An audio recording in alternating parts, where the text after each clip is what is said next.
Hello, and welcome back to Bedtime Stories with Vice Vice Baby, where we will continue the Violet Fairy book. Story 2: The Two Frogs. Once upon a time, in the country of Japan, there lived two frogs, one of whom made his home in a ditch near the town of Osaka, on the sea coast, while the other dwelt in a clear little stream which ran through the city of Kyoto. At such a great distance apart, they had never even heard of each other. But, funnily enough, the idea came into both of their heads at once that they should like to see a little of the world, and the frog who lived at Kyoto wanted to visit Osaka, and the frog who lived in Osaka wished to go to Kyoto, where the great Mikado had his palace. So, one fine morning in the spring, they both set out along the road that led from Kyoto to Osaka, one from one end and the other from the other.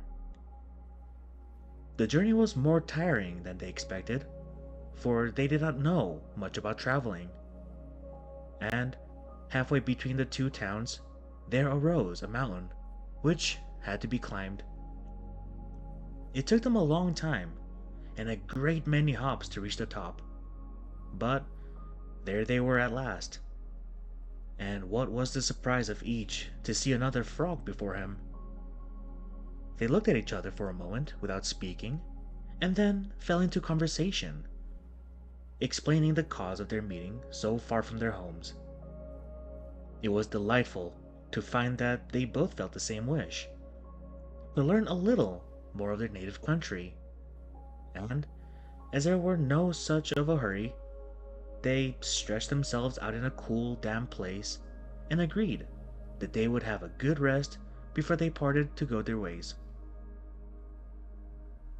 "What a pity we aren't bigger," said the Osaka frog, "for then we could see both towns from here, and tell if it is worth our while going on." "Oh, that is easily managed," returned the Kyoto frog. "We have only got to stand up in our hind legs and hold on to each other, and then we can each look at the town he's traveling to." This idea pleased the Osaka frog so much that he at once jumped up and put his front paws on the shoulders of his friend, who had risen also. There they both stood, stretching themselves as high as they could, and holding each other tightly, so that they might not fall down. The Kyoto frog turned his nose towards Osaka, and the Osaka frog turned his nose towards Kyoto. But the foolish things forgot that, when they stood up, their great eyes lay in the back of their heads, and that though their noses might point to the places which they wanted to go, their eyes beheld the places from which they had come. "Dear me!" cried the Osaka frog. "Kyoto is exactly like Osaka. It is certainly not worth such a long journey. I shall go home." "If I had any idea that Osaka was only a copy of Kyoto, I should never have traveled all this way," exclaimed the frog from Kyoto.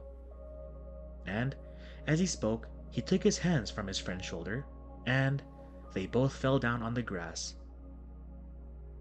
Then they took a polite farewell of each other and started for home again, and to the end of their lives they believed that Osaka and Kyoto, which are as different to look at as two towns can be, were as like as two peas. Thank you for tuning into this episode of Bedtime Stories with Vice Vice Baby. I hope you all have a good night and sweet dreams.